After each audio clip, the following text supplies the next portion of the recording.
ശ്രദ്ധിക്കേണ്ട വിഷയമാണ്. ഒരു ചെറിയൊരു ന്യൂനമർദ്ദം അറബിക്കടലിൽ ന്യൂനമർദ്ദം ചെറുതാണെങ്കിൽ പെയ്യുന്ന മഴയ്ക്ക് ഒരു കുറവില്ല. എന്നാലും വീട്ടിൽ പോകാൻ പെട്ട പാട്. അതെ, അതുകൂടി ഒന്ന് പ്രേക്ഷകർ ശ്രദ്ധിക്കുക. 8 ജില്ലകളിലാണ് യെല്ലോ അലർട്ട് ഉള്ളത്. മഴ 7 ജില്ലകളിൽ കേട്ടോ. അപ്പോൾ മഴ കൂടാൻ സാധ്യതയുണ്ട്. പിന്നെ ഈ പറയുന്ന ന്യൂനമർദ്ദം അറബിക്കടലാണ്. അത് എങ്ങോട്ട് പോകുന്നതിനനുസരിച്ചിരിക്കും കയ്യിൽ കരുതുക എന്നുള്ളതാണ് ഏറ്റവും ചെയ്യേണ്ട കാര്യം എന്ന് ഇതാണ് നമ്മളെ ബാധിക്കുന്ന പ്രധാനപ്പെട്ട വിഷയം. ബാക്കി രാഷ്ട്രീയവും വിശകലനങ്ങളും വിശദമായി നോക്കാം. ന്യൂസ് ഹെഡ്ലൈൻസ് പ്രസന്റഡ് ബൈ സിപ് ഹാൻഡ്സ്. ഓരോ കൈകൾക്കുമൊപ്പം. ലൈഫിൽ ചോദ്യം ചെയ്യലിന് ശിവശങ്കർ ഇന്ന് വിജിലൻസിന് മുന്നിൽ. ചോദ്യം ചെയ്യലിൽ 10 മണി മുതൽ. സ്വപ്ന നൽകിയ മൊഴി ചോദ്യം ചെയ്യലിൽ നിർണായകം. കിഫ്ബി വിവാദങ്ങൾക്കിടെ ഇന്ന് മന്ത്രിസഭായോഗം. വികസനം മുൻനിർത്തി പ്രതിരോധം തീർക്കാൻ സർക്കാർ.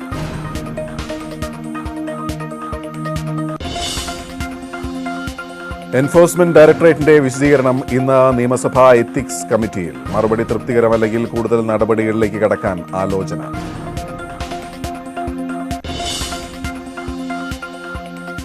ബിനീഷിന്റെ ബെനാമികൾ എന്ന് കരുതുന്നവർ ഇഡിക്ക് മുന്നിൽ ഹാജരാകേണ്ടത് ഇന്ന്. ബിനീഷിന്റെ ജാമ്യ ഹർജി ഇന്ന് പരിഗണിക്കും. സംസ്ഥാനത്ത് ഇന്നും മഴ തുടരും. 7 ജില്ലകളിൽ യെല്ലോ അലർട്ട്. നാളെ അറബിക്കടലിൽ ന്യൂനമർദ്ദത്തിന് സാധ്യത.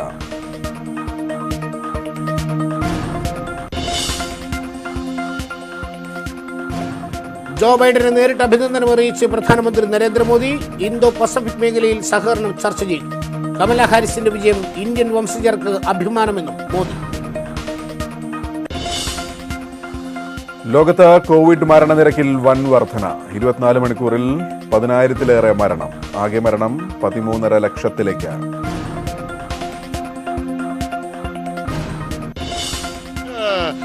Para fora, para Arthur, remate Arthur, vai entrar, entrou! É do Brasil!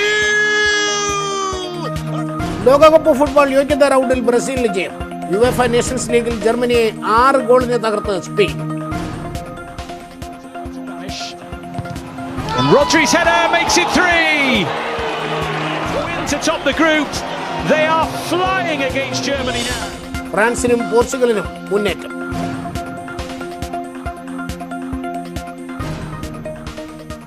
ഒരു കീഴ്വഴക്കം അനുസരിച്ച് ആദ്യം തന്നെ ലൈഫ്, സ്വർണ്ണക്കടത്ത്, അങ്ങനെയൊക്കെയാണല്ലോ അതിൻ്റെ ഒരു രീതി.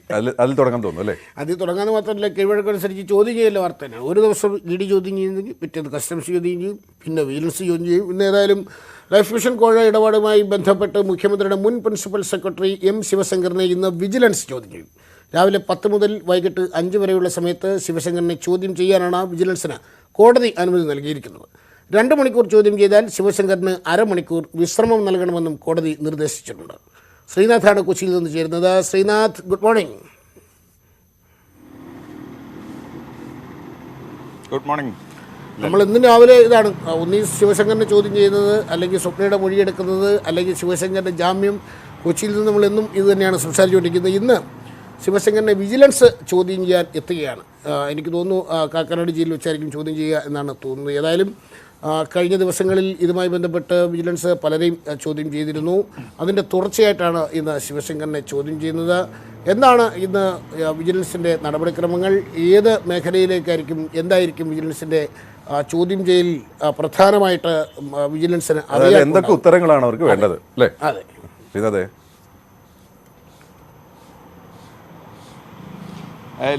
ലല്ലു ഗോപികൃഷ്ണൻ ഏതായാലും 4ാമത്തെ ഏജൻസിയാണ് ശിവശങ്കറിനെ ചോദ്യം ചെയ്യുന്നത്. നമുക്കറിയാവുന്ന പോലെ ED ചോദ്യം ചെയ്തു, NIA ചോദ്യം ചെയ്തു, കസ്റ്റംസ് ചോദ്യം ചെയ്തു.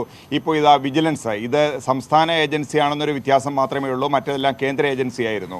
ഏതായാലും ഈ 4ാമത്തെ ചോദ്യം ചെയ്യലും ശിവശങ്കറിൻ്റെ വിഷയം ഏതാണ്ട് ഒന്ന് തന്നെയാണ്. അതായത് ലൈഫ് മിഷൻ പദ്ധതിയിലെ കോഴ തന്നെയാണ് ഇതിലും ഏറ്റവും പ്രധാനപ്പെട്ട വിഷയം. ഇതിൽ സ്വപ്ന നൽകിയ മൊഴിയാണ് ശിവശങ്കറിനെ കുരുക്കായിരിക്കുന്നത്. സ്വപ്ന 2 മൊഴികളാണ് കൊടുത്തിരിക്കുന്നത്. ഒന്ന്, അതായത് സ്വർണ്ണക്കട ഈ ലൈഫ് മിഷൻ പദ്ധതിയിലെ കോഴയായ 1 കോടി രൂപ ശിവശങ്കറിന് നൽകിയിരുന്നു. ശിവശങ്കറിനാണ് ഇത് സംബന്ധിച്ചുള്ള കരാർ യൂണിടാക്കിന് നൽകിയത്. യൂണിടാക്കിന് കരാർ ലഭിക്കാനായിട്ടാണ് താൻ ഈ 1 കോടി രൂപ നൽകിയത്. ഈ 1 കോടി രൂപ താൻ നൽകിയത് എവിടെ നിന്ന് ഈ പണം കിട്ടി എന്ന് ചോദിച്ചപ്പോൾ പറഞ്ഞത് യൂണിടാക്ക് ഉടമ സന്തോഷ് ഈപ്പൻ നൽകിയ 3.5 കോടി രൂപ അത് ധനകാര്യ വിഭാഗം UAE കോൺസുലേറ്റിലെ ധനകാര്യ വിഭാഗം മേധാവി ഖാലിദിന് കൊടുക്കാനായി കൊടുത്ത പണമാണ്. ഈ ഖാലിദിൽ നിന്ന് 1 കോടി രൂപ തിരിച്ചു വാങ്ങി ഈ ശിവശങ്കറിന് കൊടുക്കുകയായിരുന്നു. ശിവശങ്കറിന് ഈ പണം കിട്ടിയ ശേഷമാണ് ശിവശങ്കരൻ ഈ യൂണിടാക് ഉടമയെ കാണാനും ചർച്ച ചെയ്യാനും ഈ കരാർ കൊടുക്കാനും ഒക്കെ തയ്യാറായത് എന്നാണ് സ്വപ്ന നിർണായകമായ മൊഴി നൽകിയിരിക്കുന്നത്. മാത്രമല്ല അതിനുശേഷം ഈ പണം സ്വപ്നയുടെയും ചാർട്ടേഡ് അക്കൗണ്ട് വേണുഗോപാലിൻ്റെയും സംയുക്തമായ ലോക്കറിൽ സൂക്ഷിച്ചു എന്ന രണ്ടാമത്തെ മൊഴിയും സ്വപ്ന നൽകിയിട്ടുണ്ട്. ഇതും ശിവശങ്കറിൻ്റെ പണമായിരുന്നു ഈ ലോക്കറിൽ ഉണ്ടായിരുന്നത്. അതായത് ഇ ഡിക്ക് കൊടുത്തതിന് ഏതാണ്ട് സമാനമായ മൊഴി വിജിലൻസിന് കൊടുത്തിട്ടുണ്ട്. ഈ മൊഴിയുടെ ചുവട് പിടിച്ചാണ് ഇപ്പോൾ ഈ ശിവശങ്കറിനെ ചോദ്യം ചെയ്യാൻ ഒരുങ്ങുന്നത്. കഴിഞ്ഞ ദിവസം ഇ ഡിയുടെ ഓഫീസിലെത്തി അവർക്ക് നൽകിയ മൊഴി വിശദമായി വിജിലൻസ് പരിശോധിച്ചിരുന്നു. അതിൻ്റെ അടിസ്ഥാനത്തിൽ ഇന്ന് എവിടെ നിന്നാണ് ഈ പണം ലഭിച്ചത് തുടങ്ങിയ മൊഴികൾ അവർക്ക് ലഭിക്കേണ്ടതുണ്ട്. കാരണം ഇത് മറ്റ് ഏജൻസികൾക്ക് ലഭിച്ച മൊഴികൾ അതിന് സമാനമായ മൊഴികൾ ഇവർക്ക് ലഭിക്കേണ്ടതുണ്ട്.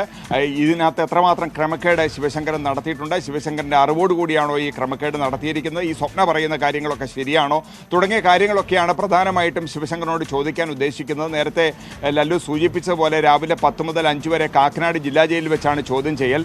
ഇതിനിടയിൽ 2 മണിക്കൂർ കൂടുമ്പോൾ അരമണിക്കൂർ വിശ്രമം ശിവശങ്കരന് കൊടുക്കണം എന്ന് കോടതി പറഞ്ഞിട്ടുണ്ട്. ശിവശങ്കരൻ ഇന്നലെ ഒരു ജാമ്യാപേക്ഷ, അദ്ദേഹത്തിൻ്റെ ജാമ്യാപേക്ഷ തള്ളിയതേ ഉള്ളൂ. ഇന്ന് വീണ്ടും ഇന്ന് വിജിലൻസ് ചോദ്യം ചെയ്യുന്നു. അതിനുശേഷം വിജിലൻസിന് വേണമെങ്കിൽ അദ്ദേഹത്തെ പ്രതിയാക്കുകയും അറസ്റ്റ് ചെയ്യുകയും അനന്തര നടപടികളും ഒക്കെ ആയിട്ട് മുന്നോട്ട് പോവുകയും ചെയ്യാം. ഏതായാലും ശിവശങ്കരൻ ഒരു കുരുക്കിൽ നിന്ന് വേറൊരു കുരുക്കിലേക്ക് വീഴുന്നു എന്നുള്ളതാണ് ഏറ്റവും പ്രധാനപ്പെട്ട കാര്യം. പറഞ്ഞ പോലെ ഒരു വിഷയത്തിൽ 4ാമത്തെ പരീക്ഷയാണ് ഇപ്പോൾ പുള്ളി എഴുതിക്കൊണ്ടിരിക്കുന്നത്. കാരണം ഈ പറയുന്ന 3 ഏജൻസികൾ ചോദ്യം ചെയ്തു, ഇന്ന് വിജിലൻസ് ചോദ്യം ചെയ്യാണ്. ഇതിൻ്റെ പ്രധാനപ്പെട്ട ഒരു കാര്യം എനിക്ക് തോന്നുന്നു ഇന്നലത്തെ ജാമ്യാപേക്ഷ കോടതിയിൽ തള്ളിയതാണ്. കസ്റ്റംസ് ഓഫീസറെ വിളിച്ചതിനോ ഇതുവരെ ഇതുമായി ബന്ധപ്പെട്ട എന്തെങ്കിലും സ്വർണ്ണക്കടത്തിൽ ഇടപെട്ടതിനൊന്നും തെളിവില്ല. പക്ഷേ ജാമ്യമില്ല എന്ന് കോടതി. അത് നിർണായകമാണ് കോടതിയുടെ ഒബ്സർവേഷൻ. അതായത് വിളിച്ചതിന് അതായിരുന്നല്ലോ വലിയ രാഷ്ട്രീയം, അതിന് ഇതുവരെ തെളിയിക്കാൻ ഇടുക്കി കഴിഞ്ഞിട്ടില്ല.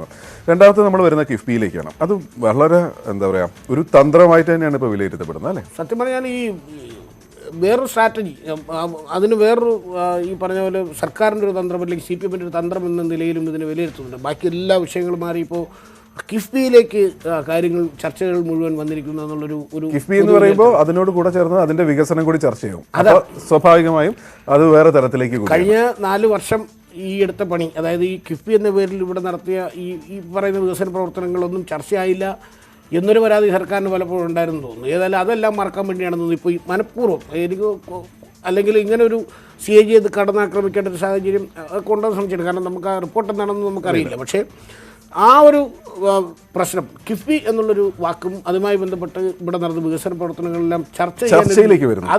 അതൊരു സ്ട്രാറ്റജി ആയിട്ട് തന്നെ കാണുന്നു. ഏതായാലും അത് എങ്ങനെ പോകും എന്നുള്ളത് ഏതായാലും രാഷ്ട്രീയ കേരളവും പ്രഭുത്വവും ഒക്കെ തീരുമാനിക്കേണ്ട കാര്യമാണ്. തെരഞ്ഞെടുപ്പ് കാലം കൂടാണ് വരാൻ പോകുന്നത്. സ്വാഭാവികമായിട്ട് ഈ നടന്ന പണികളെല്ലാം ഇപ്പം വളരെ ലോക്കലായിട്ടുള്ള വിഷയങ്ങൾക്ക് വരുമ്പോൾ നിങ്ങളിവിടെ ഞങ്ങൾ നടത്തിയ വികസന പ്രവർത്തനങ്ങൾ ഇത് വേണ്ട എന്നാണ് മറ്റൊരു പറയുന്ന മട്ടിൽ ഒരു സ്ട്രാറ്റജിയാണ് CPM ആലോചിക്കുന്നതെന്നാണ് തോന്നുന്നത്. സർക്കാരും ആ ഒരു കഴിഞ്ഞ 2 ദിവസമായിട്ട് നമ്മൾ തന്നെയാണ് കാണുന്നത്. ഏതായാലും അതിന്റെ റിപ്പോർട്ട് നോക്കിയിട്ട് നമുക്ക് വിശദമായിട്ട് വരാം. ആദ്യം സർക്കാരിനെ പ്രതിസന്ധിയിലാക്കുന്ന CAG റിപ്പോർട്ടിനെ കിഫ്ബി വഴിയുള്ള വികസനം ചൂണ്ടിക്കാണിച്ച് മറികടക്കുകയാണ് സർക്കാരിന്റെ തന്ത്രം.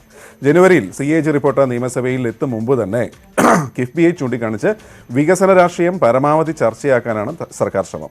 അതേസമയം ധനമന്ത്രി തന്നെ വിവാദത്തിന് തുടക്കമിട്ടത് സമീപകാല വിഷയങ്ങളിൽ നിന്ന് ശ്രദ്ധ തിരിക്കാനാണ് എന്ന പ്രതിപക്ഷത്തിന്റെ വിലയിരുത്തലുണ്ട്. തദ്ദേശ തെരഞ്ഞെടുപ്പിന് ശേഷം ജനുവരിയിൽ ചേരുന്ന നിയമസഭാ സമ്മേളനത്തിലാണ് CAG റിപ്പോർട്ട് എത്തുക. തദ്ദേശ തെരഞ്ഞെടുപ്പിൽ മറ്റൊരു വിവാദം കൂടി നേരിടേണ്ടി വരുമെന്നറിഞ്ഞിട്ടും 2 മാസം മുമ്പേ തന്നെ ധനമന്ത്രി ഇത് ചർച്ചയാക്കി. CAG റിപ്പോർട്ടിന്റെ ഉള്ളടക്കം പരസ്യപ്പെടുത്തുന്നത് ചട്ടലംഘനമാണെന്ന് അറിഞ്ഞിട്ടുമുള്ള ഈ നീക്കം ബോധപൂർവമാണെന്നാണ് രാഷ്ട്രീയ കേന്ദ്രങ്ങളുടെ വിലയിരുത്തൽ. CAG റിപ്പോർട്ടിലെ ഗുരുതര പരാമർശങ്ങളെ മറികടക്കാൻ കിഫ്ബി വഴി വന്ന വികസനം ഉയർത്തിക്കാട്ടുകയാണ് സർക്കാർ തന്ത്രം. ജനുവരിയിൽ പരസ്യമാക്കപ്പെടുന്ന റിപ്പോർട്ടിലെ ഉള്ളടക്കത്തിന് വലിയ പ്രത്യാഘാതമുണ്ടാക്കാനുള്ള സാധ്യതയുണ്ടെന്ന് സർക്കാർ വിലയിരുത്തുന്നു. പിന്നീട് നിയമസഭാ തെരഞ്ഞെടുപ്പിന് ചുരുങ്ങിയ മാസങ്ങൾ മാത്രമേ ഉള്ളൂ എന്നതിനാൽ വിവാദങ്ങൾ വിശദീകരിക്കാൻ മതിയായ സമയം കിട്ടിയെന്നും വരില്ല. ഇത് തിരിച്ചറിഞ്ഞാണ് കേന്ദ്ര ഏജൻസികൾ വികസനം അട്ടിമറിക്കുന്നു എന്ന ആരോപണത്തിനൊപ്പം കിഫ്ബിയുടെ വികസന രാഷ്ട്രീയവും പ്രധാന വിഷയമാക്കുന്നത്. സ്വർണ്ണക്കടത്തടക്കമുള്ള പ്രധാന വിഷയങ്ങളിൽ നിന്നും ശ്രദ്ധ തിരിച്ചുവിടാനുള്ള സർക്കാരിൻ്റെ തന്ത്രമായും പ്രതിപക്ഷം ഇതിനെ കാണുന്നുണ്ട്. കിഫ്ബിയിലേക്ക് കൂടുതൽ ശ്രദ്ധ കേന്ദ്രീകരിക്കുന്നില്ലെങ്കിലും മസാല ബോണ്ടിലെ അഴിമതി ആരോപണവും ധനമന്ത്രിയുടെ രാജി ആവശ്യപ്പെട്ടുകൊണ്ടുള്ള നീക്കവും കൂടുതൽ ശക്തിപ്പെടുത്താനാണ് പ്രതിപക്ഷ തീരുമാനം. ന്യൂസ് 18 തിരുവനന്തപുരം. ഏതായാലും കിഫ്ബി വിവാദങ്ങൾക്കിടെ സംസ്ഥാന മന്ത്രിസഭാ യോഗം ഇന്ന് ചേരുമെന്നുള്ളതും നിർണായകമാണ്. അത് ഇന്ന് വിവാദ CAG റിപ്പോർട്ടിലെ ഉള്ളടക്കം സംബന്ധിച്ച കാര്യങ്ങൾ മന്ത്രിസഭാ യോഗം ചർച്ച ചെയ്തേക്കും. കേന്ദ്ര ഏജൻസികളുടെ സർക്കാർ വിരുദ്ധ നീക്കത്തിൻ്റെ ഭാഗമാണ് CAG റിപ്പോർട്ടെന്നാണ് സർക്കാരിൻ്റെ വിലയിരുത്തൽ. ധനമന്ത്രിയുടെ രാജി ആവശ്യപ്പെട്ട് പ്രതിപക്ഷം സമ്മർദ്ദം ശക്തമാക്കുന്നതിനാൽ അതിനെ പ്രതിരോധിക്കാനുള്ള നടപടികളും മന്ത്രിസഭാ യോഗം ചർച്ച ചെയ്യും. ഈ രണ്ട് വിഷയങ്ങളാണ് ഇന്നത്തെ പ്രധാന അജണ്ടകളായിട്ട് നമ്മൾ കാണുന്നത്. പ്രേക്ഷകർ ഇങ്ങനെ വന്നിട്ടുണ്ട്, ഗുഡ് മോർണിംഗ് ഒക്കെ പറഞ്ഞ് ചിലരുടെ കമൻറ്റുകളൊക്കെ വരുന്നുണ്ട്. ജഗൻ കുന്നൂൽ അദ്ദേഹം പറയുന്നത് കേരളത്തിലെ കൂട്ടിനടച്ച തൃപ്തിയാണ് വിജിലൻസ് എന്നാണ്. അബ്ദുൾ അസീസ്, അതുപോലെ തന്നെ കുഞ്ഞമ്മ അലക്സാണ്ടർ, പിന്നെ മസ്കറ്റ് കൂട്ടിലടിച്ച പ്രാവാണെങ്കിൽ നമുക്ക് നല്ലൊരു വാർത്ത. മസ്കറ്റിൽ നിന്നൊരു വിഷ്ണു ജയചന്ദ്രൻ, പുള്ളി കൂപ്പാണ്, അല്ല കൂപ്പെന്നല്ല കോപ്പാണ് എന്നാണ് പറഞ്ഞേക്കുന്നത്. ഏതായാലും രാവിലെ നല്ല നല്ല വാക്കുകളൊക്കെ പറയാൻ നോക്കുക ചേട്ടാ, ഇതിന് അതേ പറയാനുള്ളൂ. നമുക്ക് അടുത്ത വാർത്തയിലേക്ക് പോവാം. അതായത് മൂന്നാമതായത് നമ്മളിന്ന് നോക്കുന്ന പ്രധാനപ്പെട്ട അജണ്ട, ED രജിസ്റ്റർ ചെയ്ത കള്ളപ്പണ കേസിൽ ബിനീഷ് കോടിയേരിയുടെ ജാമ്യാപേക്ഷ ബംഗളൂരു സിറ്റി സിവിൽ കോടതി ഇന്ന് പരിഗണിക്കും. ബിനീഷിന്റെ ബെനാമികൾ എന്ന് കരുതുന്ന തിരുവനന്തപുരം കാർ പാലസ് ഉടമ അബ്ദുൾ ലത്തീഫ്, ബിനീഷിന്റെ ഡ്രൈവർ അനിക്കുട്ടൻ, അരുണസ് എന്നിവർക്ക് EDക്ക് മുന്നിൽ ഇന്ന് ഹാജരാകേണ്ടതാണ്. ബംഗളൂരു ലഹരി കടത്ത കേസിൽ നാർക്കോട്ടിക്സ് കൺട്രോൾ ബ്യൂറോ ഇന്നലെ അറസ്റ്റ് ചെയ്ത ബിനീഷ് കസ്റ്റഡിയിൽ തുടരുകയാണ്. കിരൺ ബാബു ഉണ്ട് ബാംഗ്ലൂരിൽ നിന്ന്. കിരൺ, നാർക്കോട്ടിക് കൺട്രോൾ ബ്യൂറോ ഇന്നലെ ബിനീഷിനെ അറസ്റ്റ് ചെയ്തിരുന്നു. ഇതുമായി ബന്ധപ്പെട്ട് അവരുടെ നടപടികൾ തുടരുകയാണ്. അതിനിടയിലാണ് ഈ ബെനാമികൾ എന്ന് സംശയിക്കുന്നവർക്ക് എൻഫോഴ്സ്മെൻറ്റ് ഡയറക്ടറേറ്റ് നോട്ടീസ് നൽകിയിരിക്കുന്നത്. ഇതിൽ ഈ അരുൺ ഹാജരാകാൻ ഒരു 10 ദിവസത്തെ സാവകാശം വേണമെന്ന് ഉള്ള വാർത്ത കഴിഞ്ഞ ദിവസം നമ്മൾ കണ്ടിരുന്നു. അരുൺ ഇന്ന് ഹാജരാകുമോ? മറ്റു രണ്ടുപേരുടെ അവസ്ഥ എന്താണ്? എന്തെങ്കിലും വിവരമുണ്ടോ? ലല്ലു, പ്രധാനമായും 4 പേർക്കാണ് നേരത്തെ ED നോട്ടീസ് നൽകിയിരുന്നത്. അതിൽ ഹയാത്ത് ഹോട്ടലിന്റെ ഉടമസ്ഥ പങ്കാളി റഷീദ് കഴിഞ്ഞ ദിവസം ഹാജരായി റഷീദിനെ ചോദ്യം ചെയ്തിരുന്നു. ബാക്കി 3 പേരാണുള്ളത്. ഒന്ന് തിരുവനന്തപുരം കാർ പാലസ് ഉടമ അബ്ദുൾ ലത്തീഫ്, അതോടൊപ്പം തന്നെ ബിനീഷിന്റെ ഡ്രൈവർ അനിക്കുട്ടൻ, അതോടെ S അരുൺ. ഈ 3 പേരാണ് ഇന്ന് ഹാജരാവാനുള്ളത്. അതിൽ S അരുൺ നേരത്തെ 10 ദിവസം ആവശ്യപ്പെട്ടുകൊണ്ട് EDക്ക് ഒരു അപേക്ഷ നൽകിയിരുന്നു. എന്നാൽ ഇതുവരെ ED അതിൽ അനുകൂലമായ ഒരു മറുപടി ED നൽകിയിട്ടില്ല. ഇതിൽ മറ്റു 2 പേർ അനിക്കുട്ടനും അബ്ദുൾ ലത്തീഫുമാണ്. ഈ 2 പേരും ഒളിവിലാണ് എന്നാണ് ഇപ്പോൾ ലഭിക്കുന്ന വിവരം. ലത്തീഫ് നേരത്തെ തന്നെ ഈ EDയുടെ നോട്ടീസ് കൈപ്പറ്റിയിരുന്നില്ല. അതിന് പകരം ലത്തീഫിന്റെ വീട്ടിൽ നോട്ടീസ് നൽകുകയായിരുന്നു. ലത്തീഫിനെ കാണാനില്ല എന്നാണ് വീട്ടുകാർ അറിയിച്ചത്. എന്തായാലും ഇന്ന് ഹാജരാകേണ്ട 3 പേരും ഇന്ന് ഹാജരാകുമോ എന്ന കാര്യത്തിൽ വ്യക്തതയില്ല എന്നതാണ് ഏറ്റവും പ്രധാനം. അതോടൊപ്പം തന്നെ മറ്റൊരു പ്രധാനപ്പെട്ട വിഷയം, ഇന്ന് ഇപ്പോൾ നിലവിൽ NCBയുടെ കസ്റ്റഡിയിൽ കഴിയുന്ന ബിനീഷിന്റെ ജാമ്യാപേക്ഷ ഇന്നാണ് കോടതിയുടെ പരിഗണനയ്ക്ക് വരിക. ഇന്ന് കഴിഞ്ഞ ആഴ്ച ജാമ്യാപേക്ഷ നൽകിയിരുന്നെങ്കിലും അന്ന് EDക്ക് മറുപടി നൽകാൻ വേണ്ടി ഒരാഴ്ച സമയം നൽകിയിരുന്നു. ഇന്നാണ് തടസ്സവാദ ഹർജി ED ഫയൽ ചെയ്യുക.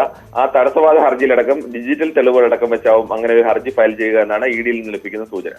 യെസ് കിരൺ, ഏതായാലും ഇത് കൂടാതെ നമ്മൾ ഇന്ന് EDയുമായി ബന്ധപ്പെട്ട് തന്നെയാണ് അടുത്ത വാർത്തയും. തീർച്ചയായും EDയും എത്തിക്സും, ED ആണോ വലുത് എത്തിക്സ് ആണോ വലുത്? അതെ, നിയമസഭ എത്തിക്സ് കമ്മിറ്റിയുടെ യോഗം ഇന്ന് ചേരുകയാണ്. ലൈഫ് പദ്ധതിയുമായി ബന്ധപ്പെട്ട എൻഫോഴ്സ്മെന്റ് ഡയറക്ടറേറ്റിന്റെ വിശദീകരണം എത്തിക്സ് കമ്മിറ്റി പരിശോധിക്കും. വിശദീകരണം മാധ്യമങ്ങൾക്ക് ചോർത്തി നൽകിയെന്ന് വിലയിരുത്തൽ സഭാസമിതിക്കുണ്ട്. മറുപടി തൃപ്തികരമല്ലെങ്കിൽ കൂടുതൽ നടപടികളിലേക്ക് എത്തിക്സ് കമ്മിറ്റി കടക്കും. VV അരുണാണ് തിരുവനന്തപുരത്ത് നിന്ന്. Arun, good morning.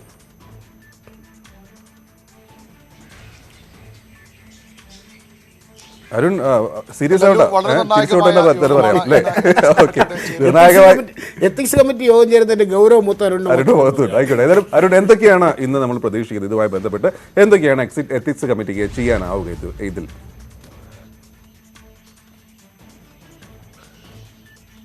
Gopi, Taliparamba MLA James Mathew ആണ് ഇത്തരമൊരു പരാതി സംസ്ഥാന നിയമസഭാ സ്പീക്കർക്ക് നൽകിയത്. പരാതിയിൽ പറഞ്ഞത് സംസ്ഥാന സർക്കാരിൻ്റെ ഏറ്റവും പ്രധാനപ്പെട്ട പദ്ധതിയായ മുഖ്യമന്ത്രി നിയമസഭയിൽ ചട്ടം 300 അനുസരിച്ച് പ്രസ്താവനയിലൂടെ എല്ലാവർക്കും വീട് നൽകുമെന്ന് ഉറപ്പ് നൽകിയ പദ്ധതി തടസ്സപ്പെടുത്താൻ എൻഫോഴ്സ്മെന്റ് ഡയറക്ടർ ശ്രമിക്കുന്നുവെന്നാണ്.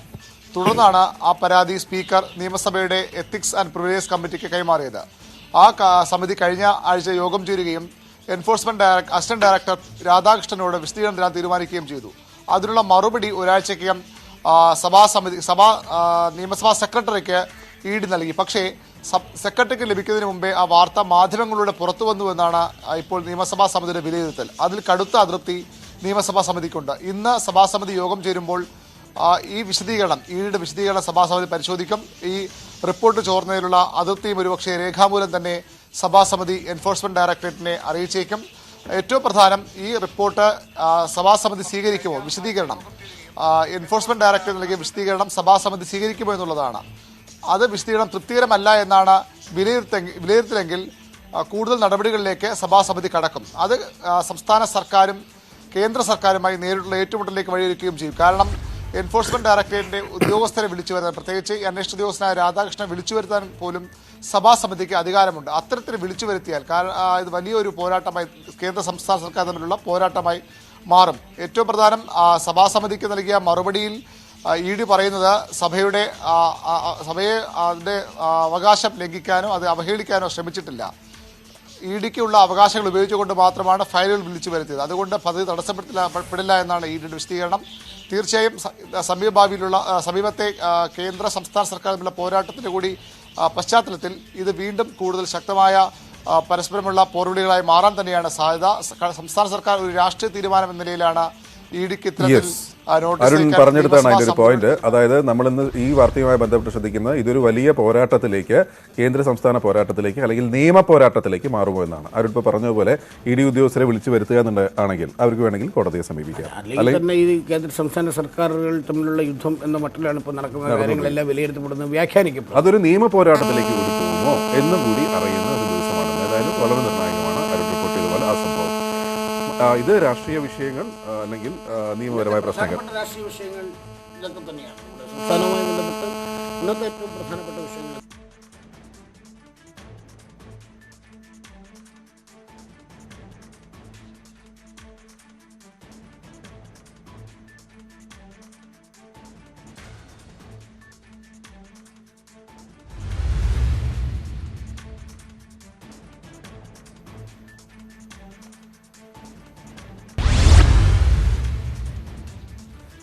നമ്മൾ പറഞ്ഞ ഇത്രയും നേരം പറഞ്ഞ ഇതാണ് നമ്മൾ ഇന്ന് പ്രധാന അജണ്ടയായി മുന്നോട്ട് വയ്ക്കുന്നതും പ്രധാനമായി പ്രതീക്ഷിക്കുന്നതും. സ്വാഭാവികമായും ഇതുകൂടാതെ മറ്റു വാർത്തകളുണ്ട്. പക്ഷേ ഈ വാർത്തകളിൽ ഏറ്റവും സസൂക്ഷ്മം നിരീക്ഷിക്കുകയും കൃത്യമായി കൊടുക്കുകയും ചെയ്യുക എന്നുള്ളതാണ് നമ്മുടെ ഉത്തരവാദിത്വം. പ്രേക്ഷകർ നമ്മളോട് കൂടെ ചെയ്യുകയും ചെയ്യാം.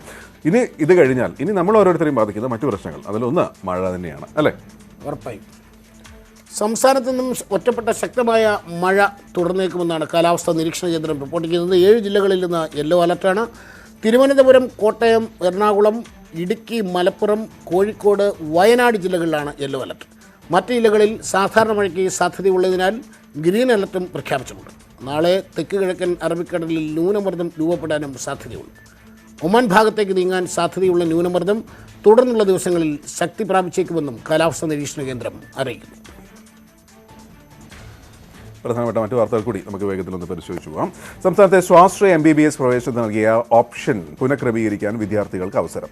ഇന്ന് ഉച്ചയ്ക്ക് 12 മുതൽ നാളെ ഉച്ചയ്ക്ക് 12 വരെയാണ് അവസരം. മെറിറ്റ് സീറ്റിന് ഫീസ് 11 ലക്ഷം വരെ വർദ്ധിക്കുന്ന പുതിയ വിജ്ഞാപനത്തിന്റെ പശ്ചാത്തലത്തിലാണ് ഒരവസരം കൂടി നൽകുന്നത്.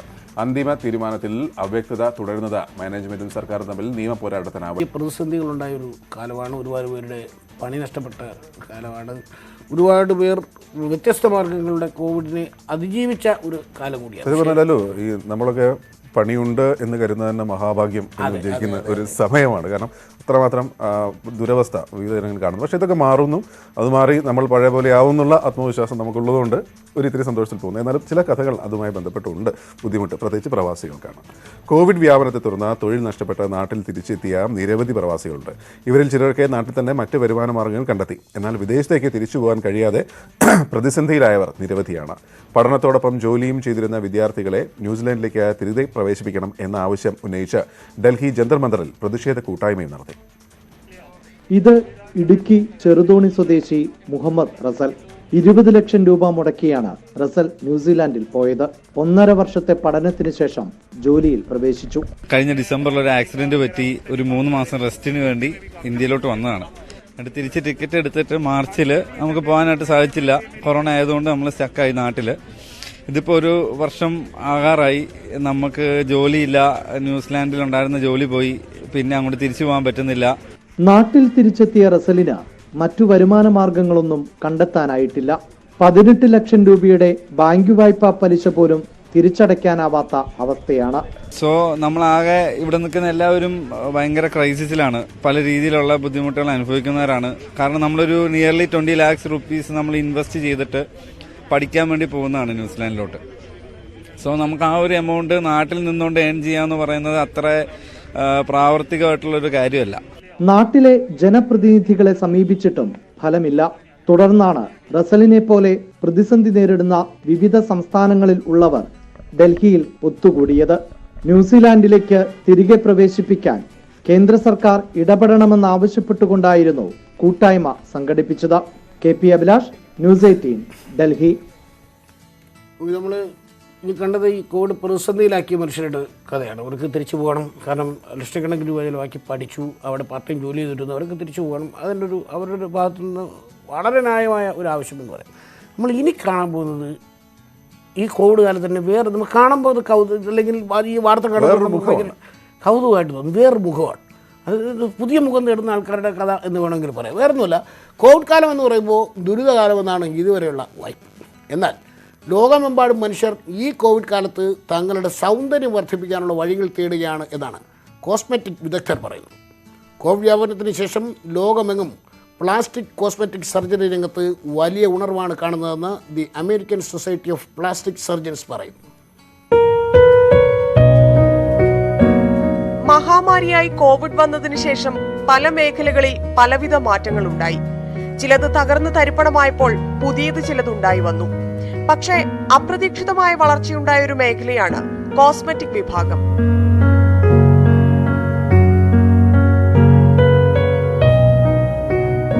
കോവിഡ് വ്യാപനത്തിന് ശേഷം പ്ലാസ്റ്റിക് കോസ്മെറ്റിക് സർജറികളുടെ എണ്ണം കുത്തനെ കൂടിയെന്ന് ഡോക്ടർമാർ സാക്ഷ്യപ്പെടുത്തുന്നു. ഒരു സ്ഥലത്തോ രാജ്യത്തോ അല്ല, ലോകമെമ്പാടും ഇതാണ് അവസ്ഥ.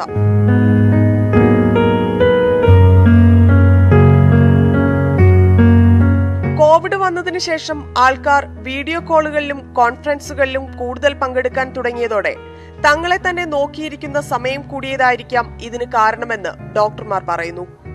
The American society of plastic surgeons പറയുന്നത് തങ്ങൾ ചെയ്യുന്ന സർജറികളിൽ 35% ആളുകൾ കോസ്മെറ്റിക് സർജറിയെക്കുറിച്ച് ചിന്തിക്കാൻ കാരണം ക്യാമറയിൽ നിരന്തരമായി തങ്ങളുടെ മുഖം കാണുമ്പോഴുണ്ടാകുന്ന ഇൻസെക്യൂരിറ്റിയാണെന്നാണ്.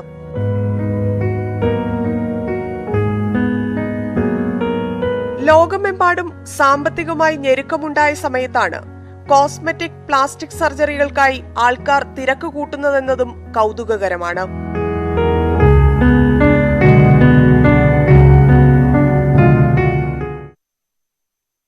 ഈ ലോകവും ജീവിതവും ഒക്കെ എത്രമാത്രം പ്രവചനാതീതമാണ് എന്നതിന്റെ ഒരു ഞാൻ ആലോചിക്കുന്നത് ഈ കോസ്മെറ്റിക് സർജറിക്ക് നടത്തിയിട്ട് മുഖത്തൊക്കെ നടത്തിയിട്ട് ഏതായാലും മാസ്ക് ഇട്ടോണ്ടാണ് ചങ്ങായി വരൊക്കെ നടത്തുന്നത്. അല്ല ഈ സൂം മീറ്റിംഗിലൊക്കെ ഒറ്റയ്ക്ക് ഇരിക്കുമ്പോൾ അല്ലേ ഭഗവാനെ ഫോണെന്ന് നോക്കാത്ത ക്യാമറ നോക്കാത്ത നന്നായി, നമുക്കൊല്ലം തോന്നിയല്ലോ. ഇനി നമുക്ക് ഇന്നത്തെ വിനോദ വാർത്തകളിലേക്ക് കിടക്കാം. എന്തൊക്കെയാണെന്ന് നോക്കാം. എന്റർടൈൻമെന്റ് ന്യൂസുമായി ഫെമിയാണ് ചേരുന്നത്. ഫെമി, എന്തൊക്കെയാണ് നമ്മൾ എടുത്തു പറയേണ്ട പ്രധാനപ്പെട്ട വാർത്തകൾ? ഗോപി, അയ്യപ്പനും കോശിയും തെലുങ്ക് റീമേക്കിന്റെ സംഭാഷണം എഴുതാൻ പ്രതിഫലം 10 കോടി രൂപ. ഇതുൾപ്പെടെയുള്ള വാർത്തകളുണ്ട്, വിശദമായി നോക്കാം.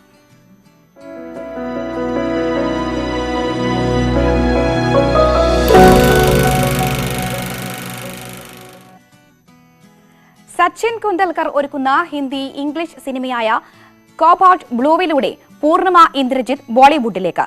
സച്ചിൻ എഴുതിയ കോബാൾട്ട് ബ്ലൂ എന്ന നോവലിനെ അധികരിച്ചാണ് സിനിമ ഒരുങ്ങുന്നത്. പ്രദീപ് ബബ്ബറാണ് ചിത്രത്തിലെ നായകൻ.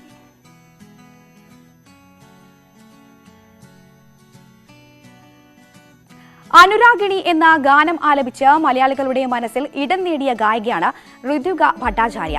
മാതൃഭാഷ ബംഗാളിയാണെങ്കിലും പാടിയ എല്ലാ ഗാനങ്ങളും സോഷ്യൽ മീഡിയയിൽ തരംഗമാണ്. ഋതുക കമ്പോസ് ചെയ്ത് പാടിയ പുതിയ ഗാനമാണ് അനുരാഗം.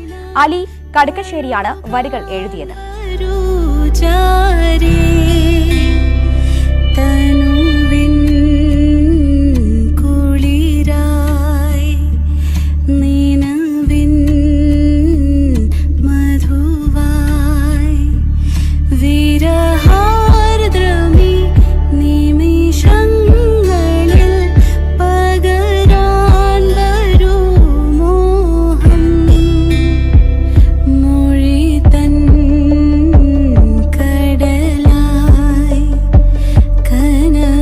ഫാഷൻ കൗൺസിൽ പോസിറ്റീവ് ചേഞ്ച് അംബാസിഡറായി തിരഞ്ഞെടുത്തു.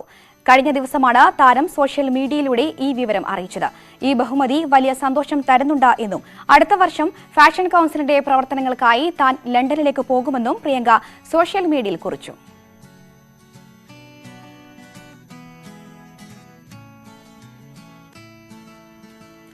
അപ്പാനി ശരത് നായകനായി എത്തുന്ന ക്രൈം ത്രില്ലർ മിയ കുൽപ്പയുടെ ഫസ്റ്റ് ലുക്ക് പോസ്റ്റർ പുറത്തിറങ്ങി.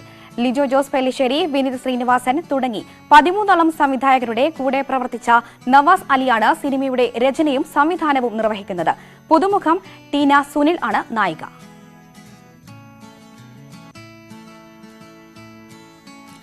കണ്ണൻ താമരക്കുളം സംവിധാനം ചെയ്യുന്ന മരട് 357 എന്ന ചിത്രം പ്രഖ്യാപന വേളയിൽ തന്നെ ശ്രദ്ധ നേടിയിരുന്നു. ചിത്രത്തിന്റെ പുത്തൻ പോസ്റ്റർ പുറത്തുവിട്ടിരിക്കുകയാണ് ഇപ്പോൾ അണിയറ പ്രവർത്തകർ. സിനിമയിലെ കഥാപാത്രങ്ങൾ എല്ലാം പുതിയ പോസ്റ്ററിൽ ഉണ്ട്. ദിനേശ് പള്ളത്താണ് ചിത്രത്തിന്റെ തിരക്കഥ ഒരുക്കുന്നത്.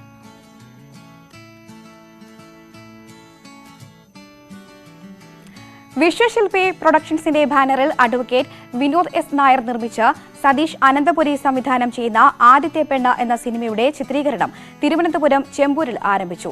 പുതുമുഖങ്ങളായ സൽമാൻ, വൈഗ എന്നിവർ പ്രധാന വേഷത്തിൽ എത്തുന്ന ചിത്രത്തിൽ ദേവൻ, IM വിജയൻ, ദിനേശ് പണിക്കർ തുടങ്ങിയവരും അഭിനയിക്കുന്നുണ്ട്.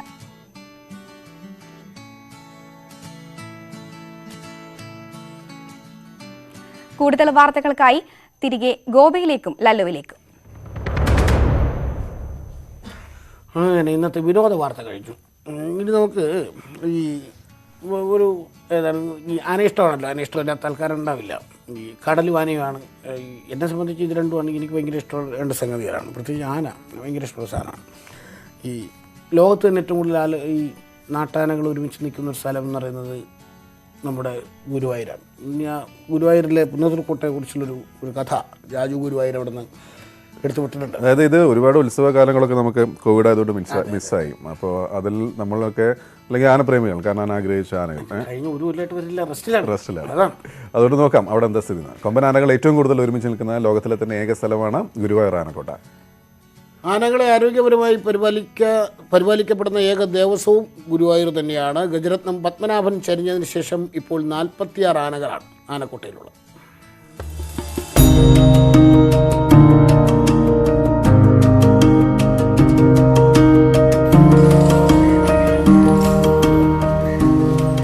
പത്മനാഭന് ശേഷം വലിയ കേശവൻ, ഇന്ദ്രസൻ, നന്ദൻ എന്നിവരാണ് ആനക്കോട്ടയിലെ കേമന്മാർ. ക്ഷേത്രത്തിലെ ചടങ്ങുകൾക്ക് ഇവർക്കാണ് 1ാം സ്ഥാനമെങ്കിലും താര എന്ന പിടിയാനയാണ് പ്രായം കൂടിയ ആന.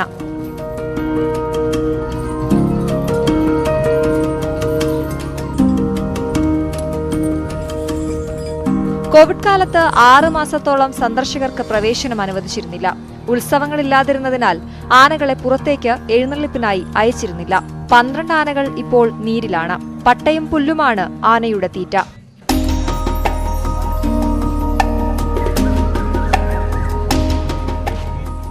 ബോഡി വെയ്റ്റിന്റെ 5% ദിവസേന നൽകുന്ന ഭക്ഷണം. ഇതുകൂടാതെ ആനയൂട്ട് വഴിപാടായി ഭക്തർ നടത്താറുണ്ട്. 12,000 രൂപയാണ് ആനയൂട്ട് വഴിപാട് തുക. ഓരോ ആനയ്ക്കും 3 പാപ്പാന്മാർ വീതമാണ് ഉള്ളത്. ഇതുകൂടാതെ ആനകളുടെ ആരോഗ്യം കാത്തു സൂക്ഷിക്കുന്നതിനായി 5 അലോപ്പതി ഡോക്ടർമാരും ഒരു ആയുർവേദ ഡോക്ടറും ഉൾപ്പെടുന്ന ജീവധന വിദഗ്ധ സമിതിയുമുണ്ട്. ഇതിനൊക്കെ പുറമെ ദേവസ്വം വർഷത്തിൽ ലക്ഷങ്ങൾ ചിലവഴിച്ച് 30 ദിവസം ആനകളുടെ ആരോഗ്യ സംരക്ഷണത്തിന് സുഖചികിത്സയും നടത്തിവരുന്നു. അക്ഷരാർത്ഥത്തിൽ എല്ലാ സൗകര്യങ്ങളും ഒരുക്കിയാണ് ഇത്രയും ആനകളെ ദേവസ്വം പരിപാലിച്ചു പോരുന്നത്.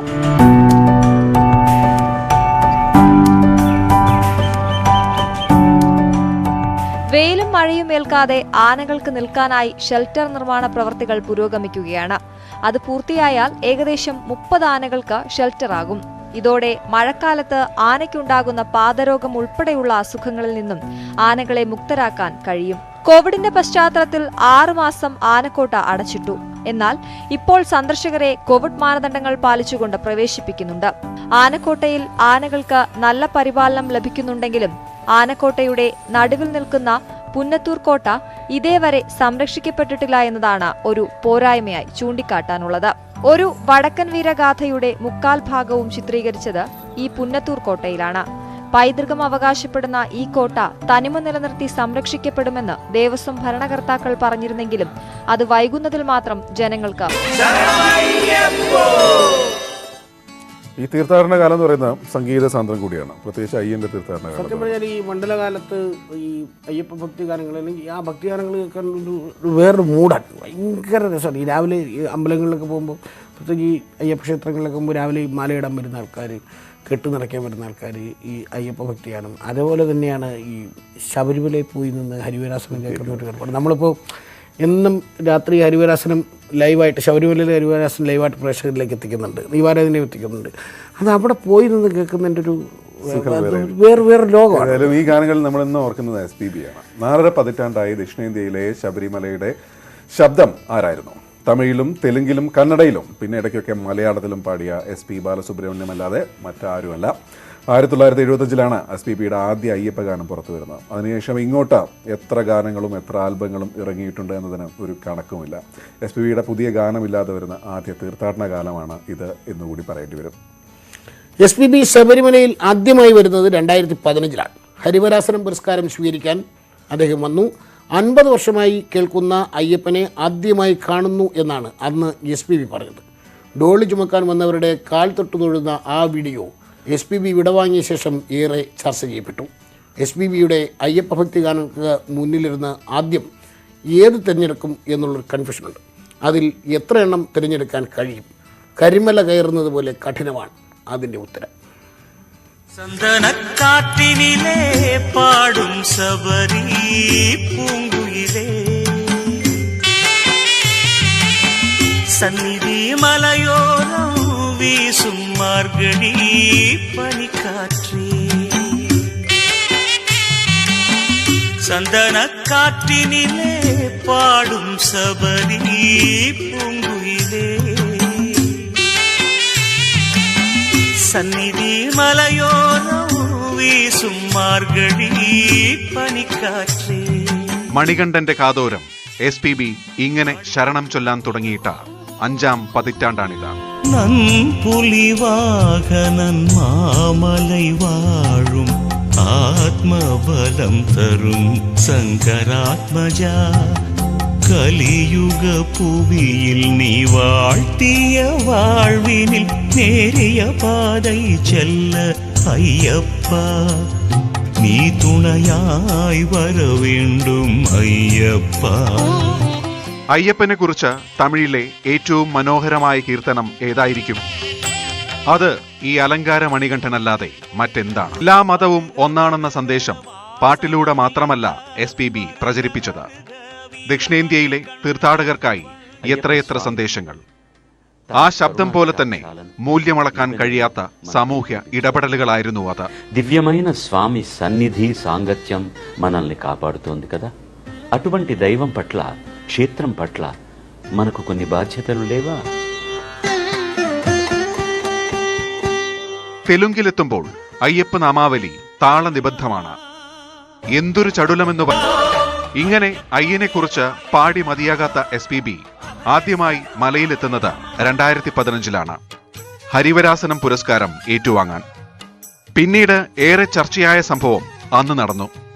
പല്ലക്കിൽ ചുമക്കാൻ വന്നവരുടെ കാല് തൊട്ടുതൊഴുന്ന SPBയുടെ ദൃശ്യങ്ങൾ. അച്ഛൻ കോയിൽ അഴകൻ അരുളിരുക്ക അച്ഛമെന്ന മടമനമേ അഞ്ചുമലൈ നാഥൻ അരുൾ പാദം തഞ്ചമേന തൊഴുതിനമേ അച്ഛൻ കോയിൽ അഴകൻ അരുളിരുക്ക അച്ഛമെന്ന മടമനമേ അഞ്ചുമലൈ നാഥൻ അരുൾ പാദം തഞ്ചമേന തൊഴുതിനമേ ആര്യങ്കാവിൻ നന്ദവനമേ അഭയം നമുക്ക് മടമനമേ 1000 കോടി മക്കളിടമും ഹരിഹര സുതനിൻ വരം വരുമേ തെളിവായ് മനമേ തൊഴുവായ് നീയും ദിനമേ തെളിവായ്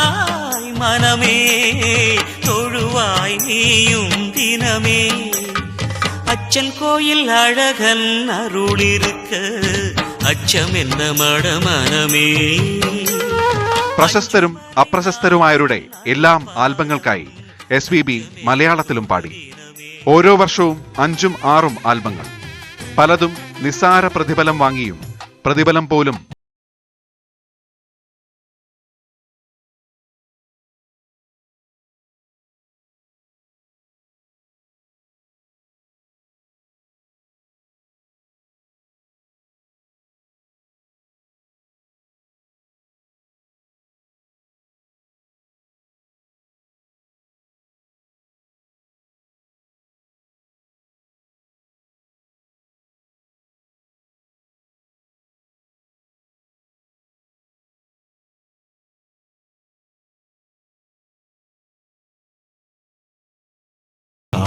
തുണയേകണേ. SPB രോഗബാധിതനായപ്പോൾ ശബരിമലയിൽ പ്രത്യേക പൂജ നടന്നു, സംഗീതാർച്ചനയും.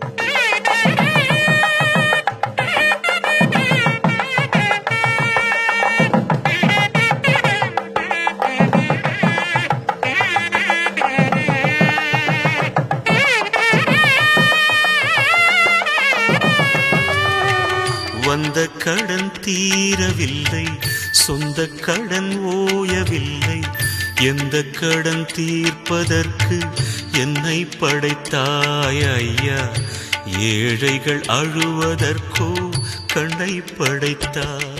യേശുദാസിന്റെ ശബ്ദത്തിൽ എന്നും കേൾക്കുന്ന ഹരിവ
എന്തൊരു മനുഷ്യനാണ്.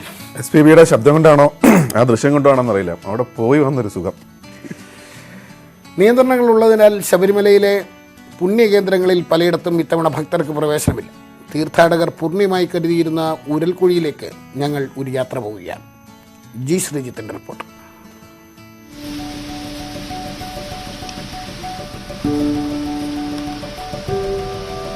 ഭക്തർ നിറഞ്ഞു പോയിരുന്ന ഈ കാനനപാത ഇന്ന് നിശബ്ദമാണ്. ഒറ്റയടിപ്പാതയിൽ പലയിടത്തും കാട് കയറി.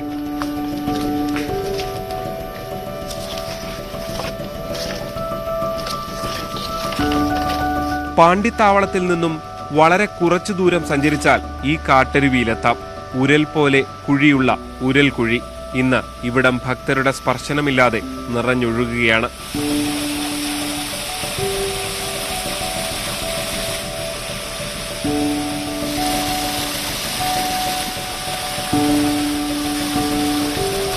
പുല്ലുമേട് വഴി കാനനയാത്ര നടത്തി അയ്യപ്പനെ കാണാനെത്തുന്നവരാണ് ഉരൽക്കുഴിയിലെ തീർത്ഥജലത്തിൽ മുങ്ങി സായുജ്യം നേടിയിരുന്നത്. കിലോമീറ്ററുകൾ വനയാത്ര നടത്തിയെത്തുന്നവർക്ക് ഈ തീർത്ഥജലം ക്ഷീണമകറ്റിയിരുന്നു.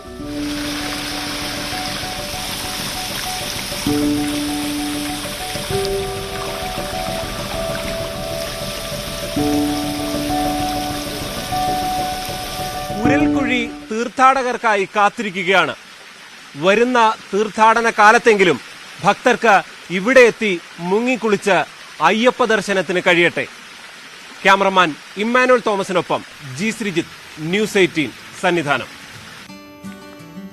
ഈ സന്നിധാനത്ത് മാത്രമല്ല, ശബരിമലയുമായി ബന്ധപ്പെട്ട ഇടത്താവളങ്ങളിലും അതുപോലെ തന്നെ പന്തലടക്കമുള്ള സ്ഥലങ്ങളിലെല്ലാം ഈ കോവിഡ് നിയന്ത്രണം കാരണം ഭക്തരുടെ ഒരു തിരക്ക് കുഴിഞ്ഞ് വളരെ അങ്ങനെ ഒരു അന്തരീക്ഷമാണ്. നമുക്ക് പന്തളം കൊട്ടാരവുമായി ബന്ധപ്പെട്ട റിപ്പോർട്ടിലേക്ക് പോയാൽ മണ്ഡലം മകരവിളക്ക് തീർത്ഥാടനം ആരംഭിച്ചിട്ടും അയ്യപ്പ ഭക്തരുടെ തിരക്ക് ഒഴിഞ്ഞ് പന്തളം വലിയ കോയിക്കൽ ക്ഷേത്രവും കൊട്ടാരവും.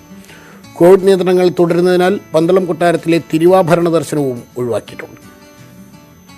ശബരിമലയുടെ മൂലസ്ഥാനമാണ് പന്തളം വലിയ കോയിക്കൽ ക്ഷേത്രവും പന്തളം കൊട്ടാരവും. മണ്ഡലകാലത്ത് ശബരിമല തീർത്ഥാടകർ പ്രധാനമായും എത്തുന്ന ക്ഷേത്രം.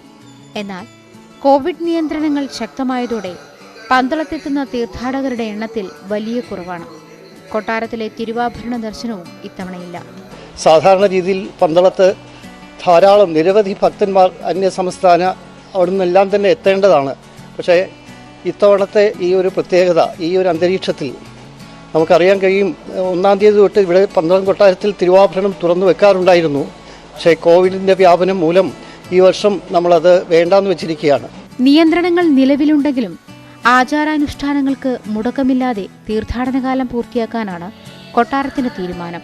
ക്ഷേത്രത്തിലെത്തുന്ന ഭക്തർക്ക് സമയമാണ്. അതുകൊണ്ട് ഇടങ്ങൾ കാണുകയെങ്കിലും ചെയ്യാം അല്ലേ? 6 മാസം വീട്ടിലിരുന്ന് മറ്റേ ആളുകളല്ലേ എല്ലാവരും ഒരു വഴിയായപ്പോഴാണ് ചെറിയ നിയന്ത്രണങ്ങൾ ഇളവ് വന്നു. കഴിഞ്ഞ ദിവസം ദീപാവലി സമയത്തൊക്കെ മൂന്നാറിലെ കുതിരയെടുപ്പിന് ആളായിരുന്നു എന്ന് പറയുന്നത്.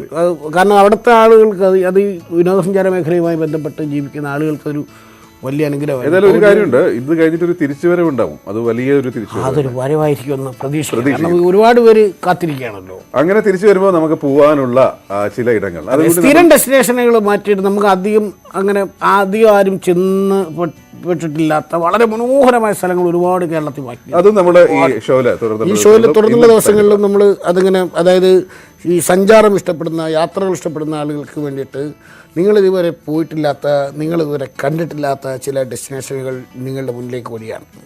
ഇവിടെ എല്ലാം എക്സ്പ്ലോർ ചെയ്യാൻ വേണ്ടി നിങ്ങൾ റെഡി ആയിരുന്നു. നമ്മൾ ഇന്നിപ്പോൾ അവതരിപ്പിക്കുന്ന അങ്ങനൊരു സ്ഥലമാണ്.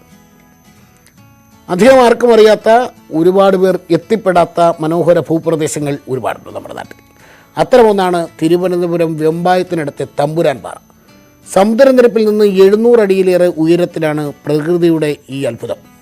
അവിടേക്ക് പോകാം.